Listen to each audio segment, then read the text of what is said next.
आज का टॉपिक है कोरियो एमनाइटिस एमनियोनाइटिस, कि भाई कोरियन और एमनियोन का इन्फेक्शन या फिर क्या बोलते हैं इंट्रा एमनियोटिक इन्फेक्शन। तो हमको ये पता है कि ये यूट्रस है, ये सर्विक्स है, सर्विक्स के बाहर फिर वेजाइना आएगी, सर्विक्स बाहर फिर वेजाइना। वेजाइना में हमें पता भाई यहाँ पे ऑर्गेनिज्म होते हैं अपने किसके अंदर, वेजाइना के अंदर, वेजाइना सर्विक्स पार्ट में। अब हमें ये पता है बाहर ये कवरिंग होती है और मेम्ब्रेन होती है, ठीक है। इसके अंदर एमनियोटिक फ्लूइड है और अंदर फिटस है, ये फिटस है हमारा। तो pre term rupture of labour जो हमने पढ़ा था, pre term rupture of membrane जो पढ़ा था हमने, उसमें क्या हुआ कि भाई अपनी रप्चर हो गई या मेम्ब्रेन रप्चर हो गई, मेम्ब्रेन रप्चर हो गई, मेम्ब्रेन रप्चर हो गई तो क्या होगा, जो यहाँ के जो बैक्टीरिया वगैरह हैं, इन्फेक्टिव ऑर्गेनिज्म, क्या है ये इन्फेक्टिव ऑर्गेनिज्म, ये जो होंगे ये अब पर क्या होंगे, पहले तो मेम्ब्रेन थी तो ये क्या करती थी या प्रिवेंट करती थी इनको प्रिवेंट करती थी भाई कि ये एमनियोन में और ऊपर एमनियोटिक फ्लूइड में ना जा पाए। मगर अब मेम्ब्रेन रप्चर होगी तो ये ऊपर चले जाएंगे तो ये यहाँ पे क्या कर देंगे, इन्फेक्शन कोज कर देंगे। तो इस इन्फेक्शन को क्या बोलेंगे आप, इसको बोलेंगे आप किसका इन्फेक्शन, कोरियन का और एमनियोन का, कोरियो एमनियोनाइटिस, ठीक है। अब इसके लिए डायग्नोसिस बनाओगे तो सबसे पहला एक होता है प्रीजम्पटिव डायग्नोसिस और फिर होता है डायग्नोस्टिक वाला डायग्नोसिस। तो प्री एब्जम्पटिव डायग्नोसिस क्या होगा भाई, कैसे एक अंदाज़ा कैसे लगाया जाएगा कि ये क्या है, कोरियन एमनाइटिस है।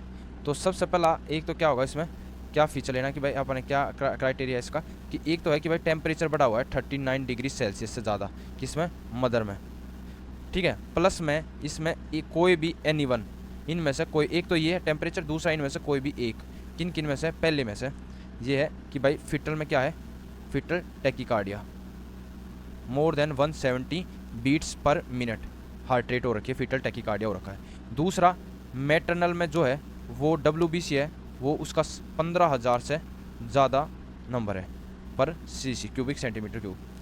अब तीसरा क्या है, उससे क्या हो रखा है, प्लूरेंट डिस्चार्ज है फ्रॉम इंटरनल OS, ठीक है। तो ये इनमें से कोई भी एक प्रेजेंट हो, साथ में फीवर है, तो इसको आप क्या बोल देंगे कि भाई एक प्रेजेंटिव डायग्नोसिस, इसमें क्या हो सकता है, क्रोनिक एमनाइटिस हो सकता है। अब डायग्नोस्टिक डायग्नोसिस क्या है कि एक तो हमारा जो है ये कंफर्म है क्या है, प्रिजम्पटिव डायग्नोसिस है, उसके साथ क्या है, उसके साथ एनी इनमें से कोई भी एक जो हम लिख रहे हैं कि एक तो अमनियोटिक फ्लूइड का हमने क्या करी, ग्राम स्टेन करी, वो पॉजिटिव आई ग्राम स्टेन, या फिर उसको कल्चर किया किसी का तो कोई कल्चर पॉजिटिव आ गया किसी बैक्टीरिया का, या ग्लूकोज कम हो रखा उसमें, या एमनियोटिक फ्लूइड में हमने WBC का लेवल ज़्यादा मिला, ठीक है।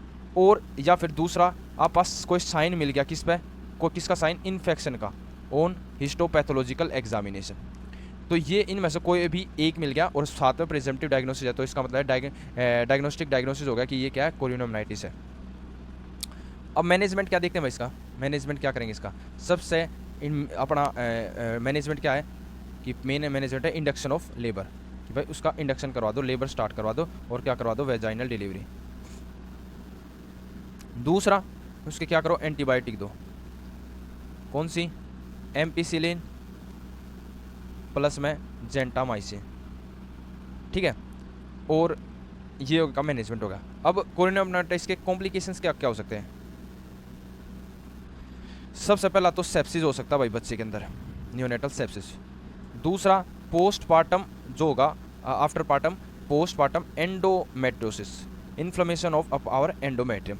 तीसरा एबनॉर्मल लेबर हो सकता है, लेबर में एबनॉर्मलिटी हो सकती है। चौथा एटोनिक पोस्टपार्टम हेमरेज के रिस्क बढ़ जाते हैं। तो ये हो गए